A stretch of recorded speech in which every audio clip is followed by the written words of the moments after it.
I was 2 cars back when the lights came on. Red and blue reflected off the rear of a silver SUV as it eased onto the shoulder. I rolled to a stop behind another sedan and switched on my hazards. I stayed where I was. From my seat, I could see everything that mattered. The SUV's engine shut off. All 4 windows came down at once. The driver's hands rose and settled on the steering wheel. High and visible. No reaching. No turning. The position didn't change. The patrol car door opened. Officer Daniel Brooks stepped out and adjusted his belt as he walked forward. His radio was on. A low hiss under clipped voices. I could see the body camera on his chest. But from where I sat, I couldn't tell whether it was actively recording. Brooks stopped at the driver's door and didn't speak right away. He stood there, close enough to rest one hand on the roofline.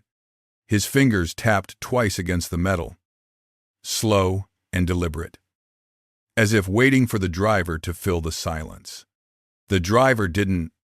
Brooks leaned in and looked through the interior. He didn't ask for a license or registration. He didn't state a reason for the stop. His eyes moved from the console to the seats and back to the driver. "Whose vehicle is this?" he asked.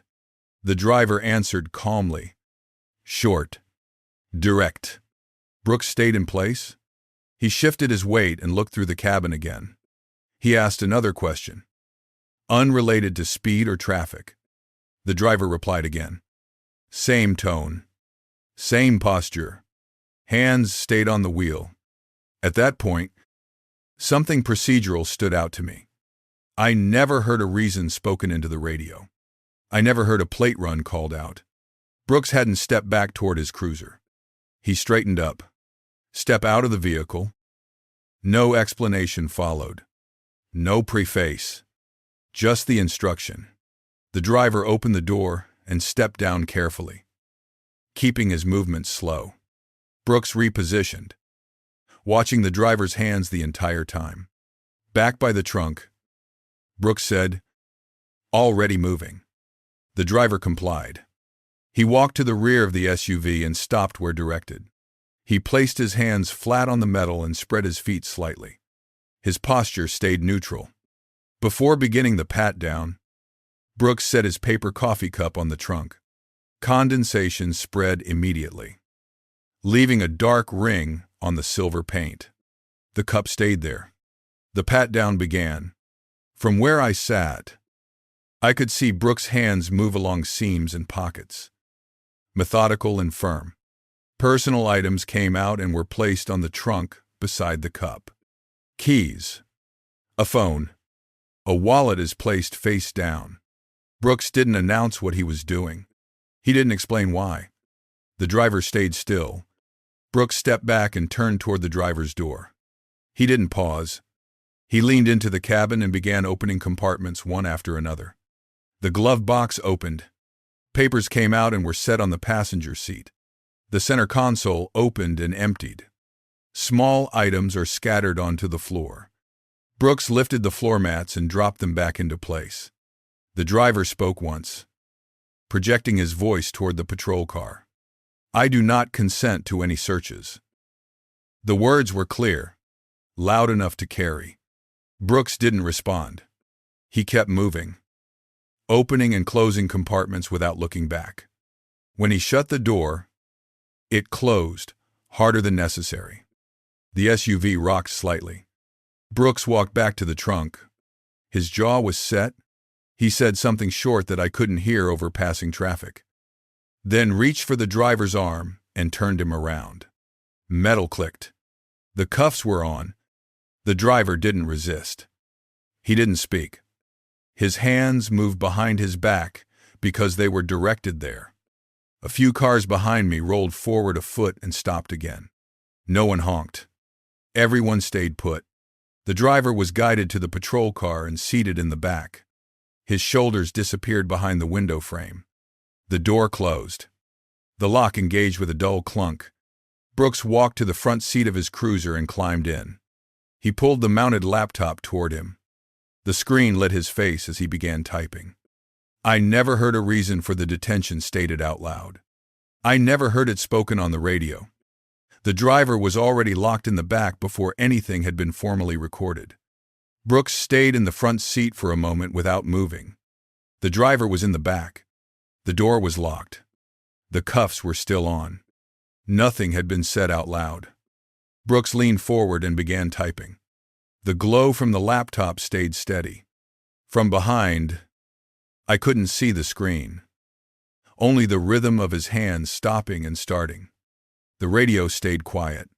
After a few seconds, Brooks paused. He adjusted his seat, then typed again. His shoulders shifted slightly as he leaned closer to the screen. He glanced up once, catching his own reflection in the rearview mirror, then looked back down at the laptop. The driver didn't move. Brooks stopped typing. He took one hand off the keyboard and rested it on the steering wheel. He didn't reach for the radio. He didn't turn around. He leaned forward again, eyes fixed on the screen, as if rereading the same line. From where I sat, I saw him swallow.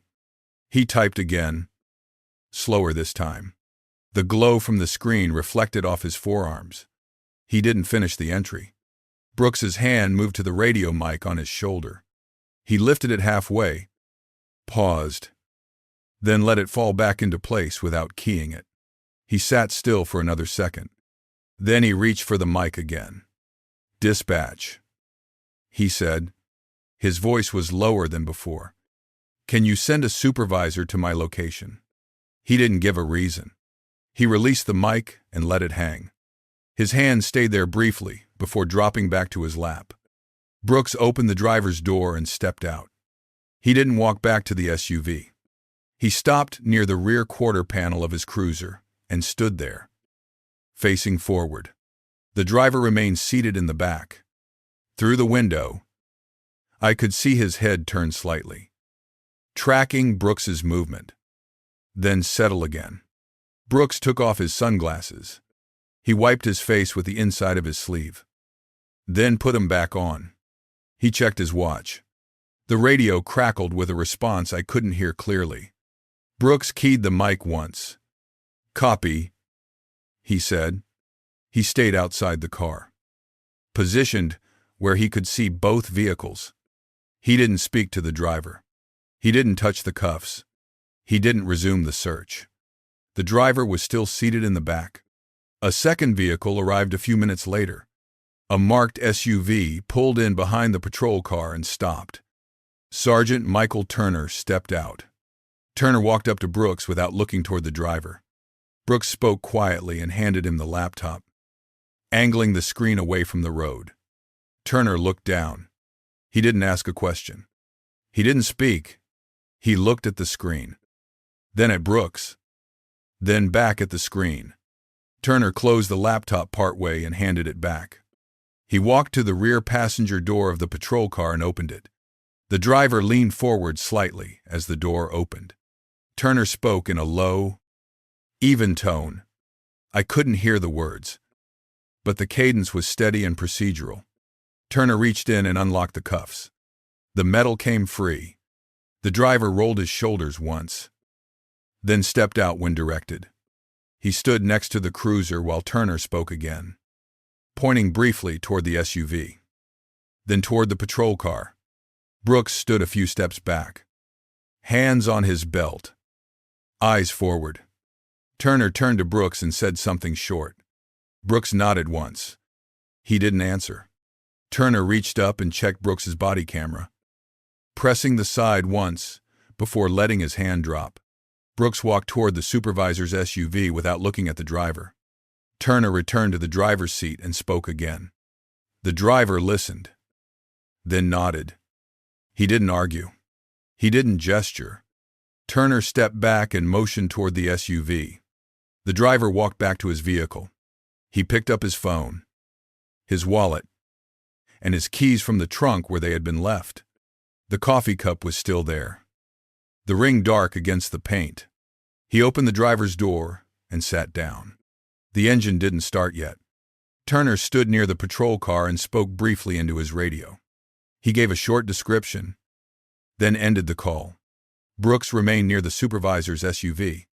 After another moment, Turner walked back toward the silver SUV and said something final to the driver. The driver nodded and closed the door. The SUV pulled away smoothly and merged back into traffic. Brooks didn't move until it was gone. Turner turned back toward him, said one last thing, then walked to his own vehicle. The supervisor's SUV pulled away in the opposite direction. Brooks stood alone for a moment, then got back into his cruiser.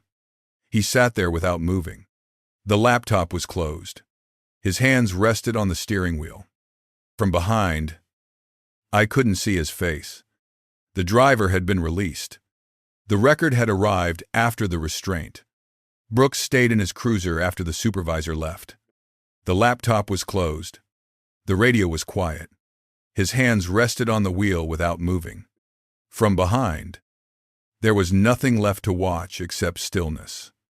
I merged back into traffic and drove on. The next morning, the stop no longer existed on the road. It existed in records. The body camera footage was logged under a public case number. The dispatch record showed when the call for a supervisor came in. The timestamp sat after the cuffs. After the search, after the door locked, the computer entry that changed the direction of the stop appeared later than everything it was supposed to justify. That order didn't change. The first review happened on a screen. In a small room, the footage played without commentary. A remote clicked once, and the video paused at the moment the cuffs closed. A yellow sticker on the monitor frame read, "Evidence. Do not alter. Run it back 5 seconds." Someone said. The clip played again. No one raised their voice. The cursor hovered over the timeline, then stopped. A pen touched a legal pad and wrote one line. Reason stated, after restraint. Someone asked a single procedural question. When was the detention justified on the record? No one answered right away. The database alert appeared in the file beneath the earlier timestamps. The identifier marked the driver as an active federal marshal with nationwide authority. It didn't change what came before it. It only fixed what came next. That sequence mattered. The supervisor's actions from the roadside appeared again in the footage. He took the laptop before speaking to the driver. He checked the body camera before anything else. He unlocked the cuffs without explanation. No one called it a mistake. The review didn't need that word. The case moved into filings that anyone could read. The timeline was printed exactly as it appeared on the video. The silence before the first question stretched longer on paper than it ever had on the road. In a deposition transcript, the footage played again. Mark that as Exhibit A. An attorney said.